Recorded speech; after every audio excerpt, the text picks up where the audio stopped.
Prominent lawyer Danny Sheehan has revealed in a recent interview with investigative journalist Ross Coulthart that he is a first-hand UFO witness. Now, what does that mean, and what did he witness? Let's dive in and take a look. If you're new to the channel, y'all, and you like content like this, please hit that subscribe button. We put out a new video every day, 12 p.m. Central Standard Time.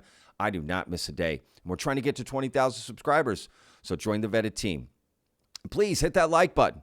That really helps out the videos, so thank y'all so much for the support there, vetters. Of course, comment down below, y'all. What do you think of these comments? Danny Sheehan's claims, right? Let's dive in and take a look. All right. So first thing I want to do is quickly mention I was a recent guest on Christian Harloff's channel, okay? And he does a show called The Big Thing where they normally cover movie news. And I've been a fan of Christian for a couple of years, to be honest with you. I've been watching his content. And then he started to get into UFOs and cover it. I was like, hell yeah, this is awesome. So turns out he's a fan of Vetted, and he invited me on the show, and I went, and I had an absolute blast. So please go check out this episode that I did with them. You'll see it right here. I'll put a link in the description. Please go check out and support that, because if that video gets, a lot of views, I'm sure Christian would have me on again. So go check it out. That would really help out, vetters. Anyway. Plus, it's a great conversation, and his show is awesome. Go subscribe. I highly recommend it. Yeah. All right, let's dive in to our video here. So, again, links in the description. Go check out all of this without my commentary if you want to. I got 3 different parts of this interview that we're going to cover. All right, so let's start with the first, and let's get this going. Oh, hitting the wrong button. Case down. Yes. So I just want to set the scene for this. This is you, Daniel Sheehan, being given access to the darkest, deepest secrets in the American military-industrial complex.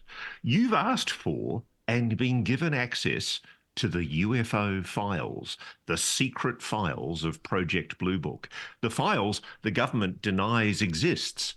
What did you find? Well, what I did is I walked in, and I was in this a comparatively small room. It was about maybe 20 feet wide and about 12 feet or so deep. And there were these 3 big cardboard fold-out tables. And they had like shoeboxes, these little light green, kind of government green shoeboxes with the little ties on them. And there was a microfiche machine that was there. And so I sat down. And I took the yellow pad out, and I slid it over behind one of the boxes so that if they looked in, they wouldn't see it. And I opened up the first box, and they had these little film canisters of microfiche film. So I took the first one out, and I put it into this old-timey microfiche machine and started cranking it and looking at it. It was all these documents. And I said, I don't know how long they're going to allow me to stay in here. And so I said, if I start reading each one of these documents as a lawyer, it's going to take forever. So I sort of cranked through them to see if there were any photographs anywhere. Nothing was there in the first canister. And so I folded it all up and put it back in. And I opened up a second canister, went through it, and they had a lot of documents again. I could see all the official stamps on them and the top secret designations, et cetera. And then I got to the third canister, I think it was, and part way in, there it was. Here was this series of photographs. Black and white photographs of a crashed flying saucer. There wasn't any doubt about what it was. It was a winter scene. There was snow on the ground, and the saucer, it was a classic large disc saucer, about 40, 50 feet across, with a big dome on the top of it. And it had hit into this snow-covered field, and it plowed this big ditch all the way across the field, like the earth was all turned up, and it was stuck into the side of this big snow-covered embankment, stuck in there like at a 45-degree angle, just stuck in the side of the hill. And I could see all around it, there were these Air Force personnel. They were in winter jackets, with the big fur around the hood, and they were taking photographs of it. And I actually saw one of the guys in one of the photos. There were like 3 of them that I saw the photos, and they had one of these old-timey cameras, a movie camera, like with the 2 big round canisters on the top of them. So it must have been like in like the late 40s or early 50s or something, I figured. And so that and then all of a sudden I realized that in one of the photos I could see around the bottom of the dome of the crash saucer that was stuck in the embankment, these symbols. And I looked at them and I said, wow, look at those. You know, there's nothing like anything I've ever seen. They're not Russian. They're not Chinese. They're not, hieroglyphics. They're totally unique. So I said, okay, I'm going to trace these because I want to make sure they're absolutely identical to what is there and that they're in the exact sequence that they're in. And so I did is I took out the yellow. These are top secret files, Danny. Isn't that an act of espionage? Well, no, I'd been cleared to see them.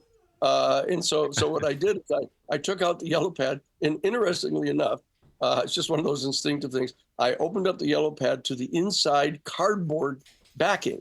And what I did is I pushed the backing underneath the microfiche machine and then focused the microfiche right onto the inside cover of the yellow pad so that I traced them identically, absolutely, totally accurately, every single one of them.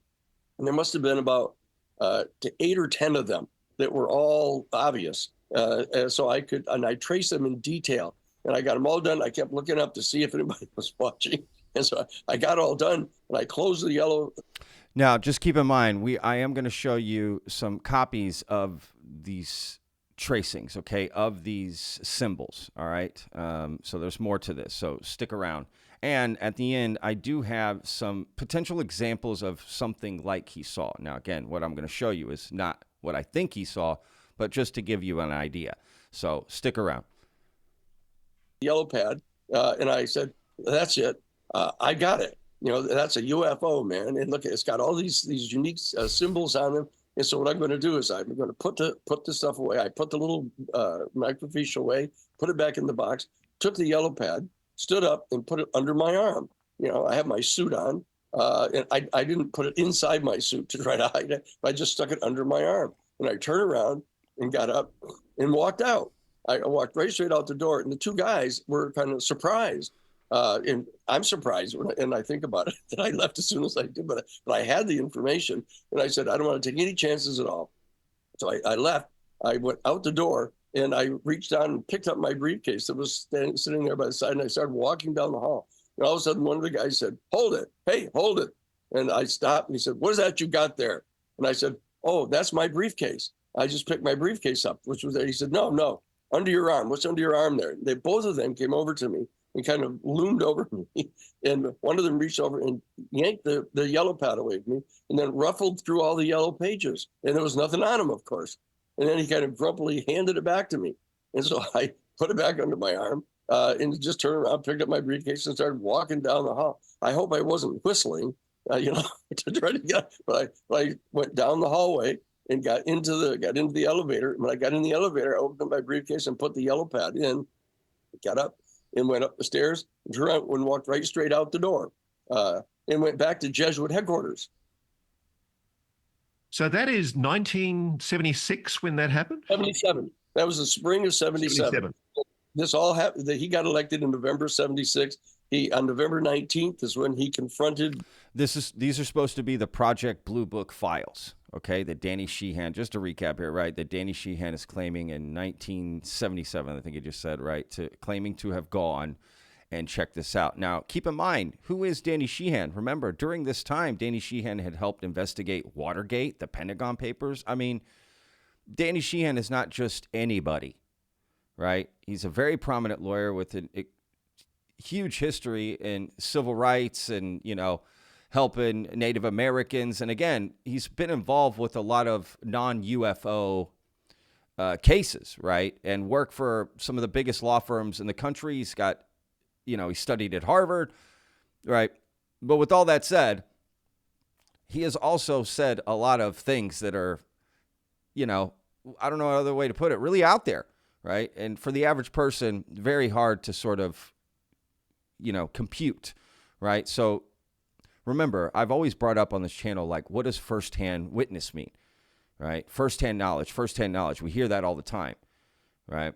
And again, they're never specific about what the firsthand knowledge is, right? Because they always say, well, firsthand whistleblowers are going to be coming out, 40 of them. 40 are going to be coming out. Even Danny Sheehan said that this year, 2024, 40 of them are going to start to come out. We're already in March, right? So I guess he's revealing himself to be one of them. But remember, his firsthand knowledge is seeing a photo, and not he's seeing the film of the photo, right? So I'm just saying, it doesn't mean anything, but he is a firsthand witness to that photo. And there are firsthand witnesses to documents. I mean, you could be a firsthand witness to a lot of different things. But I think generally what most people have in mind, and I brought this up on the big thing with Christian Harloff, right, is that I think the average person, when they hear, oh, he's a firsthand witness, they're thinking what I was always thinking in the beginning, which is they saw a UFO, they touched a UFO, they've worked on reverse engineer, they've seen alien bodies or whatever, right? Actual physical nuts and bolts, not just, oh, there's an idea, there's a photo, there's a video that I've seen, there's, something along those lines, right? So just to be clear. Now, granted, is this exciting to some extent? Yeah. Right? Shit, I want to see a photo like this. But keep in mind, Danny has told this story before, right? It's not the first time the story is coming out. If you follow UFO Joe on Twitter, he brought that up. And I put, again, links in the description. You can go check that out. So let's just continue here. Let Danny finish. Bush and was refused the information. This was like early spring. Let me go back. Bush in November 76. On November 19th is when he confronted Bush and was refused the information. This was like early spring of 1977. So 44 years ago, you got to see what you believe is categorical evidence of a crash retrieval of a non-human craft.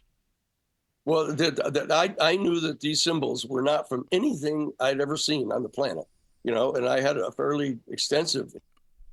Now, hang on. He's about to go into how much knowledge he has about this. But even with that said, there is no way that Danny Sheehan can know every symbol of communication that has been created from every community, right, that's ever existed, right? There's thousands of languages in the world, literally thousands. And there's no way for him to know all of that. And ancient, right, text as well. I get he studied it, but there's no way to know all of it. So to immediately say, this is non-human intelligence symbols, you just don't know that, right? That is impossible to say. Now, granted, does he think that's what they are? That's different, but he's being very, finite with these comments, which is interesting considering he is a lawyer, right? He's not being as careful here by saying, well, this is what I think it is based on my knowledge, right? So anyway, let him state his case here. That's fair. History, but as I say, I knew they weren't Chinese, they weren't Russian, they weren't Hindu, they weren't anything that I'd ever seen. I'd seen a significant amount of things. I studied foreign policy at Harvard College under Henry Kissinger. I studied theology and stuff at the Harvard Divinity School.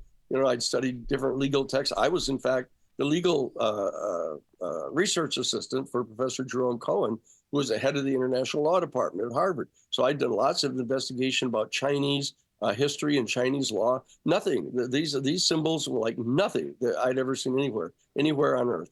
Now, you're very sure it was U.S. Air Force personnel in what presumably sounded like 1940s uniforms standing around what appeared to be a retrieved flying saucer. Yes, that's right. Because I recognized the winter garb because I was going to go to the Air Force Academy. So I was pretty familiar with Air Force garb, et cetera. I said, these are Air Force guys. And these are official Air Force guys, taking photographs and movie footage of this thing. And I knew it immediately when I saw it. But what's important about this, Danny, is that is, if I'm not mistaken, that is first-hand direct witness. Hang on real quick. My father was in the Air Force in the 70s. And I was born in Omaha, Nebraska in 79. That's where he was stationed. He was also stationed in some other places. But the same stuff they wore in the 70s is not what they wore in the 40s. So just saying to Danny. And I don't think Danny was trying to join the Air Force in the 40s. I mean, that would make him, over 100 years old or something, right? So I'm just saying. I don't know if he could actually determine what kind of, as he put it, garb they were wearing. But who knows? Okay, I don't know. Just throwing out questions. At the end of the day, I don't know. Evidence. Let me back up. And I knew it immediately when I saw it.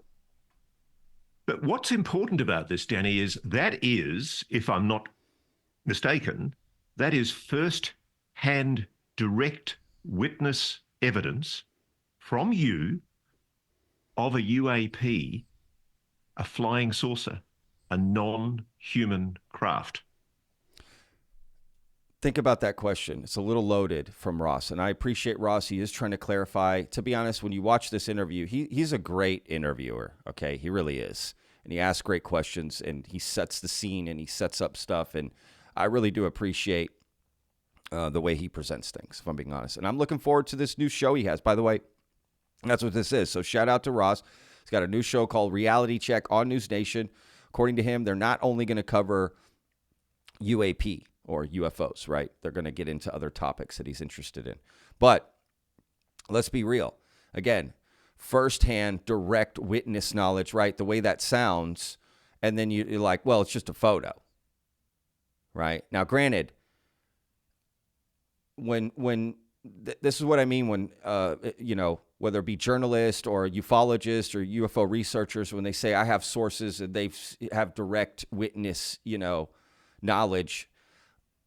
Is this what they mean all the way around? Is stuff like this, right? Because how is Danny supposed to, it's just a photo. Granted, if I saw that photo too and that sort of situation in the 70s that I'm in the secret room and there's security guards watching me go through this stuff, I mean, yes, I'm going to be excited. So, I get it, and I haven't seen what he's seen. So, to be fair to him, right? To be fair to Danny, that's what I'm saying. I haven't seen what he's seen. So, maybe if I saw it too, I would be saying something different right now. So, again, just asking questions, just curious about all this. I'm curious to read the comments, what y'all think of this. And again, I think there is confusion on what firsthand knowledge and what a lot of people interpret that to be right off the bat. But again, if you do think about it, it's like, well, firsthand knowledge of what? Right? You got to add the firsthand knowledge of what?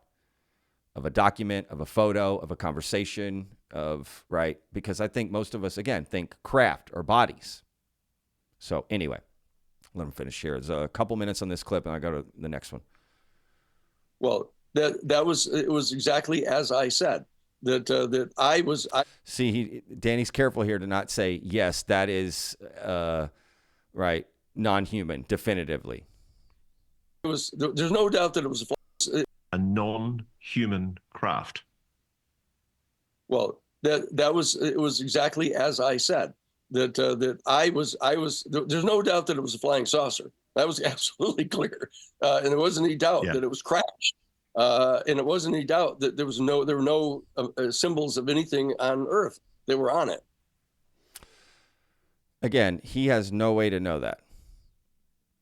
And clearly the symbols are on Earth if it's on this crashed craft, right? And we don't know where the craft came from. Did it come from outer space, or what if it's come from under the ocean, right? So these symbols could have existed the entire time, right? Don't forget, there is an ultra-terrestrial theory out there, or interdimensional, right? We hear all that. So I'm just saying, but he's being very clear. He's like, well, what I saw was definitely a flying saucer and crash, but he can't definitively say, yeah, that's an ET craft, So, I mean, he is kind of being careful here because he's a lawyer and a good one. That much I know. Why do you think? Why do you think they gave you access? I mean, it's quite extraordinary. I mean, I can't think of any other time in history when anyone from outside of the legacy program has been given access to data, to evidence of the existence of such a program. I was surprised. So was Dr. Marshall Smith. When I was surprised. So why pick this guy? Again, nothing against Danny. Why pick him of all people? Again, Ross is saying never in the history has this happened, and you're the person they choose. I wonder if Danny ever thought, are they trying to misinform me? Is this disinformation? Why would they show this to me? Right? Is this another Rick Doty, Paul Bennewitz situation? Right? Is that what's going on here? asked her, she said, what kind of information would you like to see? And I said, I knew immediately. I said, I want to see the classified portions of Project Blue Book. That's all you got to say. I mean, what information you want to see? Well, I want to see the Blue Book classified information. And they show him classified information and he's not, has no security clearance. That doesn't make sense. Right? How does that make sense? I don't know. Why would Danny not be worried about that? Right? Why would he not be suspicious? I know that there's over 700 sightings that they were unable totally to rationalize away. And they had rationalized away a lot of sightings that wasn't legitimate. But these 700 of them, they were obviously things that were so highly credible and had so many credible eyewitnesses that there was nothing they could do. So they just logged them in as unable to be identified. And so those are the ones I wanted. And those are the ones that she said, oh, they'll never give you that. They'll never give you that. I said, well, look, if we don't ask, we'll never get them. So please ask them. She said, well, all right, I'll ask them. Now, listen, I've just got this naive idea that the President of the United States is the Commander-in-Chief. So when he says jump, people jump. I would have thought if President Jimmy Carter ordered the CIA director, even if it was George Herbert Walker Bush, to give information on the UAP issue, I would have thought that he would have jumped to attention and said, yes, sir, no, sir, 3 bags full, sir, and given him all the detail he needs. Am I being very naive here? Well, I won't comment on whether you're being naive, but I will say this, is that's exactly what I was told had happened. And other presidents have indicated the same thing. And when John Kennedy, I know that I. So look, I'm gonna go to the next clip again. Link in the description. Go check it out. It's a hour-long interview. Well worth watching the whole thing. It's awesome. Honestly, I almost wanted to play the whole thing and go over it. Look, regardless of how you feel, anytime Danny Sheehan is speaking, I'm listening. He is interesting to listen to, and Ross Coulthart again is a great interviewer. So I enjoy listening to him speak. Pardon me, on the topic, right? And getting these two guys together. Let's be real. It's a great conversation. All right, next clip here. Now, I'm fascinated. I want to know, did you, when the opportunity came with the creation of the All-Domain Anomaly Resolution Office, did you go to Dr. Sean Kirkpatrick at the ARROW, the Pentagon's UFO investigation office, as a first-hand direct witness? Did you provide that information to ARROW of what you'd seen? I did. I absolutely did. I was talking with Chris Mellon about this, and Chris said, look, he's going to contact Sean Kirkpatrick directly and take the position that Sean needs to interview me. And so I got contacted by Dr. Fitzpatrick and asked to go. Dr. Sean Kirkpatrick said as recently as last Friday in the report that was written to Congress. No, he said Fitzpatrick, but he meant Kirkpatrick. All right, just to slip there. Don't hold that against Danny. I'm not. I thought I'd mention that. Congress, that no direct first-hand evidence with knowledge of a retrieval program was provided to ARROW. What he says in that document, under oath presumably to Congress or under some prescription about telling the truth, what he says to Congress is the complete opposite of what you're telling me now here today. That's true. That's true. No, he was told personally because he's the one that conducted the interview of me. And I gave him all the exact same.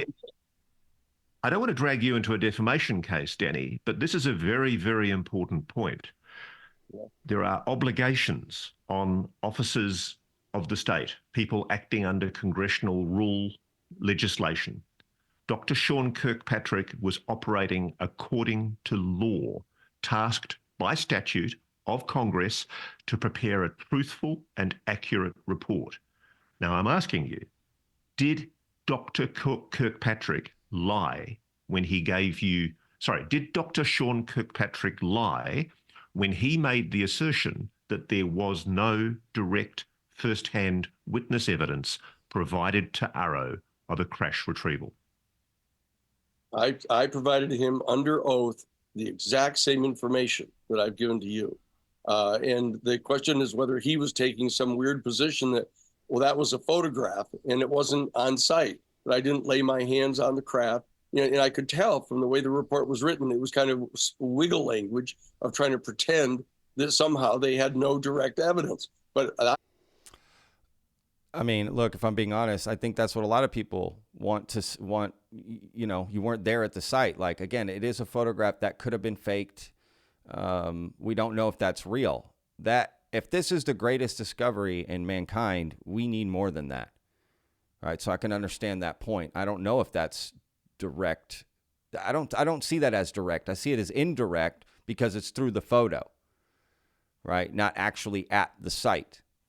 But that doesn't mean it's not worth looking into, right? So that's where Sean Kirkpatrick made his error, because they didn't do any follow-up on this story from Danny, and they absolutely should have. And, corroborate some of the people that were in there, some of the people that know that he saw that. Let's find the micro niche film. Let's look at it. What did he see? Arrow didn't do any of that. Again, Arrow's a joke, y'all. All that whole report's a joke, regardless of how you feel about this. Right. And clearly I'm asking questions about Danny Sheehan's story as well. Right. But let's be real. The whole Arrow thing is a joke. that, from a court of law, as a 50-year practicing attorney from Harvard Law School, I can tell you that is direct admissible firsthand testimony about the fact that there is direct visual photographic evidence of a crash retrieval program directly being undertaken by government officials. And he knows that it existed. So, sir, I need to get an express statement from you. Yeah. What is your position about the truthfulness of Dr. Sean Kirkpatrick in the evidence he gave last week to Congress? I think that it was a transparent, willful, conscious lie, just like Project Blue Book was. Absolutely. And I know that, so too. You're accusing an officer of the government. You're accusing somebody who's been statutorily tasked by Congress to prepare a report. You're saying that that particular official, Dr. Sean Kirkpatrick, lied categorically to the Congress. Yes, he did. Wow. That is a crazy statement to make, right? Let's be real. That is a crazy statement to make. But look, Danny is willing to go and testify to this, under oath and go in front of Congress and say it. So I'll give him that. Props to that, right? And he went to Arrow. He went to Sean Kirkpatrick. He didn't just tell the stories on podcasts, which he did, but when it came time to put up or shut up, he did go and testify under oath. So again, take that however you will. I can respect people doing that. So he went and met with them and testified and did it. And so, respect to Danny for doing that. Very, very grave allegation. You'd be prepared to testify about that to Congress and to a court? Sure. No, absolutely. And then he would have to try to argue whether he said, what his explanation was as to why that wasn't, sustainable proof of what was in the photographs. And he would argue it's indirect because you can't prove what's in that photo is real. Right? You would need other evidence to support that. And Danny should know that in a court of law as well. Right? You just have this photo. Then you're going to need other supporting evidence to that photo.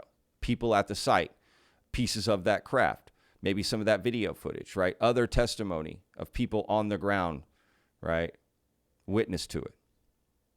Because that's like saying if we had a crime caught on a photograph, right? And then someone saw the photograph, right? You say, yeah, I saw the photograph, but you're going to want the people in the photograph to testify in that court of law.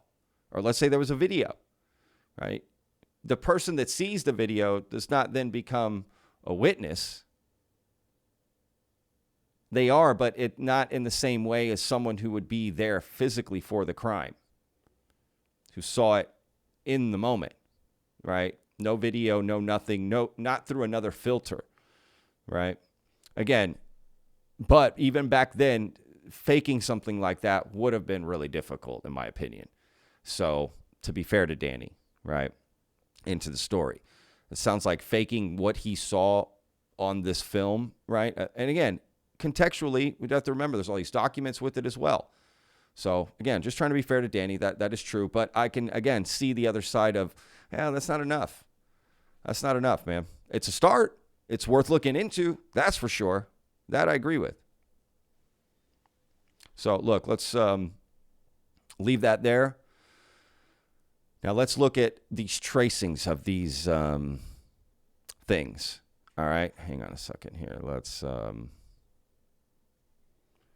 So this is put up by UFO Joe. These are old since Danny. Or hang on, let me play this. Now, to your knowledge, were any inquiries made by Arrow as a result of your evidence to Dr. Sean Kirkpatrick? What was his reaction when you gave him the evidence? He asked me if I could provide to him a copy of the tracings that I had done. And I had said that I didn't have those anymore. That I brought them to Jesuit headquarters. They were in the files of the Jesuit headquarters, and that as far as I knew, those files, I brought some files with me out to California when I came out here to teach at the University of California, Santa Barbara, and I don't know whether that particular yellow pad was in those Jesuit files or not. Let's be real here. Come on. You lose what you think is symbols for the first time ever seen, right, in the history of mankind. Right? You lose this tracing that you think is so valuable. Like, why wouldn't you have that in a safe, locked away? You're never going to lose it, right? Like, that thing is protected. That seems unusual to me. To lose that, you know what I mean? So then, I guess he traces, decades later, he remembers it somehow, which why would you trace it? I guess maybe he had looked at it enough where he memorized it from that tracing, but the whole reason he traced it is so he wouldn't forget it, right? And then loses that just, again, I don't know, just seems unusual. Is it plausible? 100%. All right. But here, this is the tracing that he's putting, right? So I got a couple of them. So this is one right here, right? I mean, they look like math symbols, if I'm being honest, There's more. Here's another one, right? And again, this is not the same yellow notepad. But if you look, there's 5 symbols here, right? Again, this is from Danny. Okay, you can verify that. Again, links in the description. But let's look at the other one again real quick. 3, 4, 5, 6, 7 symbols, right? So, sorry.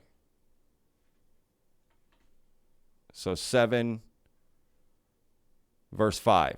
Now, why not include all of them in this one, right? Why not have the 7? But, I mean, let's be real here. What does that look like? Division symbol on the side? I mean, it just doesn't look like anything, if I'm being honest. And you see these little hooks up here? Is that just from the pen mark of drawing and then coming down and off, right? Or is that part of the symbol? Because that's important. Every single angle, distance, point of these symbols you're trying to draw should be accurate and make sense. Why not take your time and draw these right, in a straight line, in a pat, like, you know what I mean? Like, this looks... I don't know what it looks like. This looks like an upside down face or something going on here. I don't know. But what could they even mean? Like, what are we talking about? I don't know. And this one, right, that's, I guess, the craft, and this is what the symbols are. It's a lot to remember, to be honest with you, that you would remember all of them exactly. And they just don't, it doesn't line up. But he signed it. This is him. But one thing interesting, if you pay attention to this one right here, and if you turn it on its side, hang on, right? Turn it on its side like that. Again, links in the description. And then take a look at this. What do you see behind here? Right? What do you see written on the other side of this page? What does this say? Dr. Stephen Greer? Maybe? Disclosure See the word hoax? I don't know. Y'all take a look. What are some of the things you see here? Why is that written there? Now, again, I'm not saying anything negative. I'm just saying Dr. Stephen Greer, disclosure, hoax. I don't know. It's interesting. But why is it written right? Like it's not, it should be in reverse if it's on the other side of the paper. Does that make sense?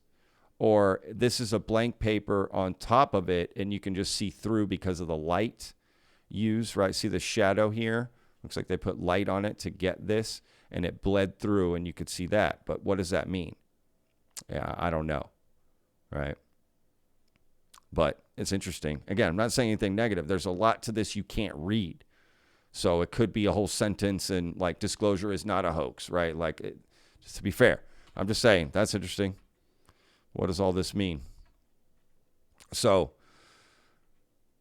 all right. Now, again, what I'm about to show you next is I'm not saying this is what Danny saw, but just to give you an idea of, in your mind, trying to picture it. Man, what did it look like?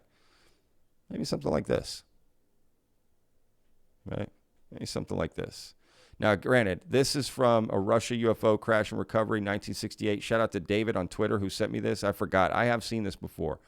Now, this is, again, not saying that's what he saw at all. Again, just an example of potentially, right? And this is supposedly from a crash in 1968 in Russia, right? Now, is not. But now this is a video, right? Because this, what I showed you before that's a screenshot. This is a video of that, right? So just watch this. Maybe you've never seen it. Again, not saying this is real, and I don't think it's real, and I'm pretty much sure it's been proven as a hoax. I mean, it has. So look, not real.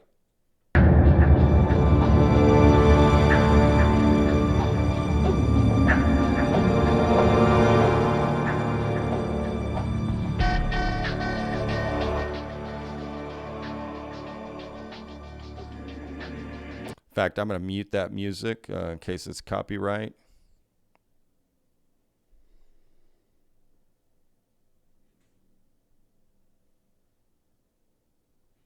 There's the UFO, right? They're coming up on it. You can see it.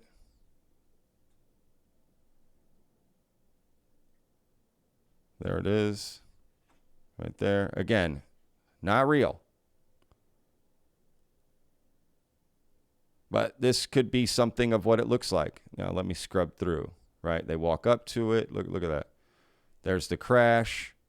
It's this flying saucer. Winter. Got the snow. Right? I mean, there you go. There's the craft. Hit some trees. It's a little embankment. I don't know if that's an embankment, but, you got them like taking away stuff, pieces of the craft. Look at that guy. Hey, here, check out this UFO. You can see it here. Can't believe it. And you saw, hang on. There are symbols on the outer edge right there, just like Danny described. That's interesting. So again, here's the UFO. Again, it's not fake. It's fake. I'm just saying. I'm just giving you an idea, an example of potentially what it kind of looked like, what Danny saw, right? The picture. Who knows? So anyway, what do y'all think? Tell me in the comments, y'all. Definitely very curious what y'all are going to say about this. Look, happy to investigate all this stuff and look into it, right? But I definitely think moving forward, we have to start asking when someone says firsthand knowledge, what do they mean by that?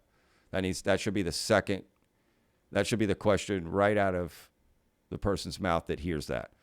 Well, what kind of firsthand knowledge, right? And when people are out in the field saying firsthand whistleblowers are coming forward, what kind of firsthand whistleblowers? Right? We got to ask that follow-up question. So that's all I'm saying. So again, Shout out to Danny Sheehan and Ross Coulthart for a wonderful conversation and for providing us something to even discuss and talk about, right? And again, to be fair to Danny, if I saw something like that, I'd also be excited. I would. So I get it. And again, go check out Ross's new show, Reality Check. It's on NewsNation. I'm looking forward to those episodes. And again, I truly enjoyed that conversation. So links in the description. Go check it out. Don't forget about my guest appearance on The Big Thing with Christian Harloff. Go subscribe to that show. I plan on collaborating with them more. You know, we're sort of both new people in this field, right? And sort of bringing a fresh new take on the UFO subject, right? And can create a civil, professional discussion around this stuff, right? So anyway, thank y'all again for supporting the channel, for checking it out. We'll see you guys on tomorrow's video. Remember, every day's a gift, y'all. Peace.